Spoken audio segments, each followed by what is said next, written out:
Hi friends, இன்றைக்கி வந்து நம்ம ஹோட்டல் ஸ்டைல் வந்து ரவா தோசை வந்து பார்க்க போகிறோம். எந்த பவுல் எடுக்கிறீங்களோ அதே பவுல்லே அளவெடுங்க. அப்போ தான் ஈஸியாக இருக்கும். ஒரு பவுல் ரவை அப்படின்னா அதுக்கு 3/4 பகுதி வந்து அரிசி மாவு, 2 ஸ்பூன் மைதா ஆர் கோதுமை மாவு, அது கூட ஒரே ஒரு பச்சை மிளகா பொடியை நறுக்கினது, ஒரு துண்டு இஞ்சி பொடி பொடியாக கட் பண்ணது, ஒரு கைப்பிடி வந்து கொத்தமல்லி நறுக்கினது, கருவேப்பிலை கொஞ்சமாக வந்து நறுக்கி போட்டது, ஒரு ஸ்பூன் சீரகம், ஒரு ஸ்பூன் மிளகு, தேவையான அளவு உப்பு, இதெல்லாம் போட்டு நல்லா மிக்ஸ் பண்ணிக்கிறோம். எந்த அளவு ரவை எடுக்கிறீங்களோ அதுக்கு 5 மடங்கு தண்ணி ஊற்றுனீங்கன்னா தான் அந்த ரவை ஊறி வர்றதுக்கு கரெக்டாக இருக்கும்.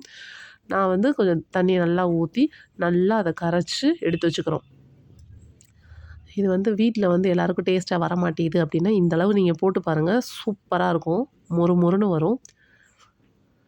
இதை வந்து ஒரு 1/2 மணி நேரம் நம்ம வந்து ஊற விட்டுறலாம். இப்போ நல்லா ஊறிடுச்சு. ஊறியும் பாருங்கள் எவ்வளோ தண்ணி ஊற்றிருக்கேன். அப்படி இருந்தும் இன்னும் கொஞ்சம் கட்டி ஆயிடுச்சுன்னா நல்லா அந்த ரவையெல்லாம் உப்பி வந்துடும்.